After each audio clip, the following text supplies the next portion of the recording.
तो फ्रेंड्स नमस्कार। फ्रेंड्स आज एक इम्पॉर्टेंट टॉपिक के बारे में बात करने जा रहे हैं हम लोग, जो कि शेयर मार्केट में बहुत इंपॉर्टेंट चीज़ होती है। वो चीज़ है फंडामेंटल एनालिसिस। फंडामेंटल एनालिसिस आपको शेयर मार्केट में जो है ज़रूर करना पड़ता है हर एक स्टॉक के लिए, क्योंकि फंडामेंटल ही स्टॉक के प्राइस को ऊपर नीचे लेकर आता है और जाता है। तो ऐसे में यदि कोई अच्छी कंपनी ढूंढनी है आपको, तो उसमें क्या क्या पैरामीटर्स देखने चाहिए, मोटे मोटे पॉइंट क्या क्या देखने चाहिए, वो इस वीडियो के अंदर अंदर हम डिस्कस करने जा रहे हैं। और एक स्टॉक के ऊपर भी डिस्कस करेंगे जो ये सभी पैरामीटर में फिट बैठता है। लेकिन सबसे पहले बताऊंगा कि कोई रिकमेंडेशन नहीं है फ्रेंड्स, एक एग्जांपल के लिए मैं वो स्टॉक और कंपनी आपको बता रहा हूँ। आप फर्दर उसके ऊपर अपना एनालिसिस करके ही कोई कार्रवाई करना है। तो चलिए शुरू करते हैं। सबसे पहले आपको देखना है फ्रेंड्स, कंपनी के फंडामेंटल देखने हैं। जैसे कि कंपनी का पी के ऊपर आपने नज़र डालना है। पी जो है आपको अप्रॉक्सीमेट जो है 25 to 30 के बीच में है, तो इट्स ओके, मतलब कंपनी जो है ज़्यादा अब महंगी नहीं है। और उसके बाद जो देखना है आरओसी कंपनी का क्या है। आरओसी से होता है रिटर्न ऑन कैपिटल एम्प्लॉयड, मतलब कंपनी ने जितना कैपिटल लगाया है उसके ऊपर कंपनी कितना अर्न कर रही है, उसके बारे में हमें पता चलता है आरओसी से। उसके बाद देखना है ROE, return on equity. Return on equity कितना परसेंट है, ये जो दोनों जो है आपको 20% से ऊपर है तो ओके कंपनी है, वो कोई दिक्कत नहीं है उसके अंदर। तो पहले फंडामेंटल देखना है, 3 चीज़ें आपको चेक करनी है। प्राइस टू बुक भी देखना है कंपनी का। ऐसे नहीं कंपनी तो बहुत ही अच्छा है, स्टॉक तो भागे जा रहा है और पी 100 का है और प्राइस टू बुक 50 का है, तो वो ऐसी कंपनी में जाने से कोई फ़ायदा नहीं है। वो कभी ना कभी बहुत बुरी तरह गिरेगा वो स्टॉक।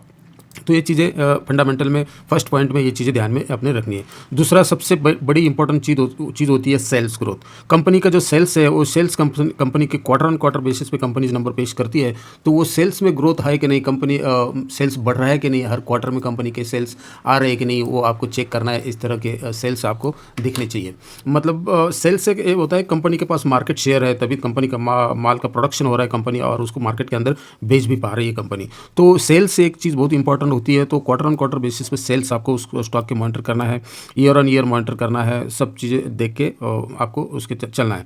ये मार्केट शेयर के, ये देखिए इमेज दिया हुआ है यहाँ पे, कंपनी के कितने परसेंट मार्केट शेयर कंपनी के पास है, उसका राइवल कंपनी कौन सा है, क्या है, तो उससे पता चलता है। सेल्स यदि कंपनी का अच्छा है तो वो कंपनी में अच्छा मार्केट शेयर ग्रैब किया हुआ है कंपनी ने, और कंपनी का बिजनेस मॉडल अच्छा है, सेल्स से पता चलता है। सेल्स बढ़े, आपके सेल्स नहीं बढ़े, आपका प्राइस ऑपरेटिंग प्रॉफिट बढ़ के आए हैं, तो भी जो है मार्केट उतना उत्साहित नहीं होता है जितने कि सेल्स कंपनी के यदि बढ़ के आया है तो मार्केट उसको थम्स अप करता है। तो वो पहली चीज़ हो गई, सेल्स देखने हैं आपने। उसके बाद जो है सेल्स के बाद जो है कंपनी के प्रॉफिट देखने हैं, जो प्रॉफिट बचता है कंपनी का नीचे, जैसे सेल्स होने के बाद एक्सपेंसेस जाने के बाद जो है प्रॉफिट आता है, ऑपरेटिंग प्रॉफिट जिसको बोलते हैं, टैक्स से पहले, बिफोर टैक्स से पहले ऑपरेटिंग प्रॉफिट कंपनी की कितने आ रहा है। ऐसे तो नहीं कंपनी ने सेल्स कर दिया है 100 रुपीज़ का, और कंपनी ऑपरेटिंग प्रॉफिट भी जो एक्सपेंस भी है उसके ऊपर कंपनी का, वो भी 100 का है, तो नेट प्रॉफिट तो 0 बचता है, ऐसे नहीं है। तो वहाँ यहाँ पे भी जो है आपको अप्रॉक्सीमेट 20% की ग्रोथ ऑपरेटिंग प्रॉफिट में देखने के लिए मिल रही है कि नहीं, ऑपरेटिंग प्रॉफिट मार्जिन के अंदर। तो ऑपरेटिंग प्रॉफिट मार्जिन भी बहुत इंपॉर्टेंट होता है कंपनी, किसी भी कंपनी के लिए, किसी बिजनेस के लिए। तो ये देखिए ऑपरेटिंग प्रॉफिट जो है आपका आ रहा है कि नहीं। ऑपरेटिंग प्रॉफिट मतलब जितना आपने सेल्स किया है और उसके बाद जितना आपके एक्सपेंसेस हुए हैं, उसके बाद जितना आपका प्रॉफिट बचा है, उस प्रॉफिट कितना परसेंट से प्रॉफिट बचा है, 20% है, 20%, 30%, तो ये चीज़ देखना है। 20-30% है तो इट्स ओके है, अच्छा है। ये देखिए इसका फार्मूला भी यहाँ पर दिया हुआ है, operating margin, operating profit divided by net sales into 100, तो उससे आपको जो है ऑपरेटिंग प्रॉफिट मार्जिन जो है निकल जाता है। तो ये हो गया सेल्स हो गया, ऑपरेटिंग प्रॉफिट हो गया, ऑपरेटिंग प्रॉफिट मार्जिन भी हो गया। और उसके बाद आपने कंपनी का देखना है नेट सेल्स कंपनी के कितने हैं। जैसे नेट सेल्स निकलता है कंपनी का सब कुछ जाने के बाद, जैसे टैक्स वगैरह हो गया, डिमोर्टाइजेशन मतलब जो है कोई कंपनी है जिसने कुछ फैक्ट्री लगाई है, तो उसके अंदर मशीन्स वगैरह होते हैं, जो मशीन्स पुराने होते रहते हैं या उनके कुछ पार्ट्स वगैरह रिप्लेस करना पड़ता है कंपनी को, उसके लिए कंपनी कुछ पोर्शन जो है अपने प्रॉफिट का माइनस करती रहती है हर एक क्वार्टर में, और या हर एक क्वार्टर बेसिस पे, ईयर ऑन ईयर वो फंड जो है अलग करती रहती है। उसके बाद जो है टैक्स, अभी टैक्स के ऊपर इसलिए ध्यान देना है क्योंकि जिस कंपनी के पास कर्जा ज़्यादा होता है उस कंपनी को टैक्स ज़्यादा देना पड़ता है, तो नेट प्रॉफिट कंपनी का घट जाता है। तो बोरोइंग भी कंपनी की आपको चेक करनी चाहिए कि ज़्यादा बोरोइंग तो नहीं किया है कंपनी ने, और कंपनी बोरोइंग अपना जो कर्जा है उसको कम कर रही है कि नहीं, वो चीज़ इंपॉर्टेंट होती है, वो ये पॉइंट आपने नोट करना है। हर क्वार्टर के अंदर कंपनी ने अपना कम किया है या कंपनी कर्जा बढ़ा रही है और कंपनी की सेल्स बढ़ रहे हैं तो इट्स ओके, तो कर्जा कोई बुरी बात नहीं है। लेकिन ऐसे नहीं कर्जा बढ़ रहा है और कंपनी का इनकम कम हो रहा है, वो नहीं होना चाहिए। उसके बाद नेक्स्ट पॉइंट है फ्रेंड्स, कंपनी का एक इंपॉर्टेंट पॉइंट्स होता है प्रमोटर्स क्या है, प्रमोटर्स के ऊपर भी नज़र डालना है। इश्यूज़ होता है जो कंपनी का, जाओगे आप कंपनी के इसमें तो वहाँ पे जो दिया रहता है कि इश्यूज़ क्या है, कंपनी के इश्यूज़ करके इस कॉलम रहता है, कोई इशू होने से ईडी ने छापा डाला है, क्या है, टैक्स चोरी का मामला है या फिर और कोई केस है, शेयर्स गिरवी तो नहीं है कंपनी के, वो सब चीज़ें एक बार नज़र डाल लेना है। उसके बाद होल्डिंग चेक करना है, प्रमोटर के पास होल्डिंग मैक्सिमम होल्डिंग 50% से ऊपर की है तो इट्स ओके, कंपनी के प्रमोटर उसके अंदर है। और क्वार्टर ऑन क्वार्टर बेसिस पे मॉनिटर करते रहना है कि प्रमोटर्स का स्टेक और जो अपने इंस्टीट्यूशन है ये इसके अंदर माल बेच तो नहीं रहे, क्योंकि कई बार क्या होता है प्रमोटर भी बेच रहा है, एफ आई भी बेच रहा है, उसके बाद डी आईज भी बेच रहे हैं और पब्लिक खरीदती जा रही है उस स्टॉक को, क्योंकि वो स्टॉक बहुत भाग रहा था, अच्छे रिजल्ट आ रहे थे या किसी कारण से भाग रहा था, तो ये सब लोग निकल के बेच के निकल रहे हैं और पब्लिक वहाँ फंस रही है। ऐसे रिवर्स आपको कहीं देखने के लिए मिलेगा, तो वहाँ पे आपको चौकन्ना हो जाना चाहिए, क्योंकि कई बार क्या होता है कि एक मोमेंटम में स्टॉक आ जाता है तो उसमें हम देखते नहीं यार स्टॉक चल रहा है, ऊपर चल रहा है, तो हम ध्यान नहीं देते, लेकिन क्वार्टर ऑन क्वार्टर बेसिस पे पक्का आपके स्टॉक को आपने मॉनिटर करना चाहिए। तो ये सब पॉइंट थे। उसके बाद अभी चलते हैं, मैं आपको एक स्टॉक के बारे में बताता हूँ, वो स्टॉक भी ये सब पैरामीटर किस तरह चेक करना है वो प्रैक्टिकली हम देखते हैं। तो ये कंपनी है फ्रेंड्स ताल ब्रोज ऑटो, और कंपनी ऐसी चूज़ करना है फ्रेंड्स जिसका बिजनेस चलता रहेगा आगे चल के, ऐसे नहीं साइक्लिकल स्टॉक पकड़ लिया, सीमेंट हो गया या रियल एस्टेट हो गया या फिर स्टील हो गया और कोई सरकारी कंपनी हो गई, तो ऐसे स्टॉक नहीं, अच्छा बिजनेस मॉडल चुनना है आपने। तो ये देखिए 1773 करोड़ का मार्केट कैप है, स्मॉल कैप कंपनी, 23 का पी है, 19.2 का आर और 16.5 का आर है कंपनी का, द बेस्ट है कंपनी का। और उसके बाद इसकी जो क्लाइंट है, इस कंपनी के क्लाइंट मैं बताता हूँ, सुजुकी, मारुति सुजुकी इसका टॉप क्लाइंट है, 14% के आसपास का रेवेन्यू आता है कंपनी को। उसके बाद टाटा मोटर्स है 8% के आसपास, फिर लैंड जगुआर है वो भी 5% के आसपास है, और BMW भी इसका एक क्लाइंट है।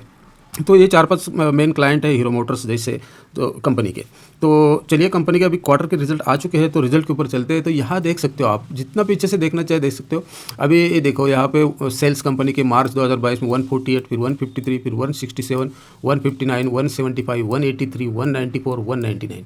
तो कंपनी के सेल्स आपको यहाँ ग्रोइंग मोड में देखने के लिए मिल रहा है, इसका मतलब कंपनी का बिजनेस ठीक ठाक चल रहा है। उसके बाद एक्सपेंसेस निकालती है कंपनी, तो एक्सपेंसेस तो होना ही है और वो भी बढ़ते ही रहना है महंगाई की वजह से। और ये ऑपरेटिंग प्रॉफिट है, देखिए 21 के ऑपरेटिंग प्रॉफिट, 23 के हो गए, फिर 25 के, पिछले ये 25 के 28 और फिर 38 इस क्वार्टर में, दिसंबर क्वार्टर में 38 हुए। और ऑपरेटिंग प्रॉफिट मार्जिन 14% कांस्टेंट था यहाँ 3 क्वार्टर में, लेकिन पिछले 2 क्वार्टर से 15% कंपनी कांस्टेंट कर रही है, तो यहाँ भी आपको प्लस देखने के लिए मिल रहा है। ये भी चेक करना है ऑपरेटिंग प्रॉफिट मार्जिन बढ़ रहा है कि नहीं। यहाँ तो ठीक है प्रॉफिट बढ़ता हुआ देखने के लिए मिला, लेकिन यहाँ यदि जैसे ऑपरेटिंग प्रॉफिट 10 का या 11 का हो जाएगा, स्टॉक नीचे आ जाएगा सीधा। आपका जितना भी गेन किया है 10-12% का, वो सब स्टॉक जो है सीधा रिजल्ट के बाद नीचे आ जाता है। सर्किट भी लग जाता है कई बार तो ये स्मॉल कैप कंपनीज, क्योंकि वो उतने भागे रहते हैं। उसके बाद ऑपरेटिंग प्रॉफिट का हो गया, अभी ये देख सकते हो आप यहाँ पे नेट प्रॉफिट 17, 17, 20 और 23। तो अभी यहाँ देख सकते हो 30 का ऑपरेटिंग प्रॉफिट थे, जो सब जाने के बाद यहाँ पे ये देखिए क्या क्या कटा है, डिप्रिसिएशन 6 है ना, और प्रॉफिट बिफोर टैक्स हो गया, फिर ये टैक्स कटा 19%, तो अभी बचता है कितना 23। तो और ईपीएस भी देखना है आपने, ईपीएस भी ग्रोइंग मोड में होना चाहिए, अर्निंग पर शेयर से 2.74, 2.82, 3.2, 3.69। ओके, अभी तक कोई प्रॉब्लम नहीं नज़र आ रही हमें इस कंपनी के अंदर में।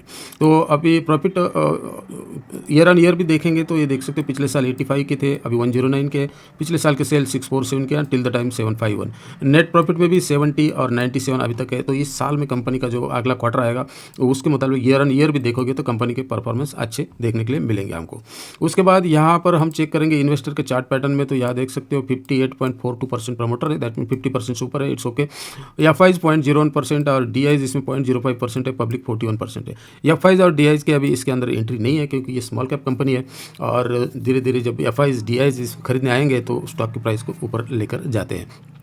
तो ये स्टॉक था। उसके बाद इसका अभी चार्ट पैटर्न भी बहुत अच्छा लग रहा है, रिजल्ट के बाद स्टॉक में थोड़ा सा तेजी आया था, लेकिन जो फ्राइडे को small cap mid cap company में जो फॉल देखने के लिए मिला था, तो इसमें भी 4-5% की गिरावट देखने के लिए मिली है। अभी ये देखिए यहाँ पे 350 के आसपास का हाई लगाया था स्टॉक ने, फिर यहाँ अच्छा खासा कंसोलिडेट किया, फिर यहाँ एक अच्छी कैंडल बनी, फिर उसके बाद यहाँ पर अभी ये स्टॉक दोबारा रिटेस्ट के लिए आपने सपोर्ट पे आया हुआ है। इस सपोर्ट की लाइन है 287 290 के आसपास कंपनी का सपोर्ट है, तो वहाँ पे स्टॉक के ऊपर विचार कर सकते हो। और इन्फॉर्मेशन फ्रेंड्स आपको अच्छा लग रहा है तो प्लीज़ वीडियो को लाइक, चैनल को सब्सक्राइब जरूर कर देना।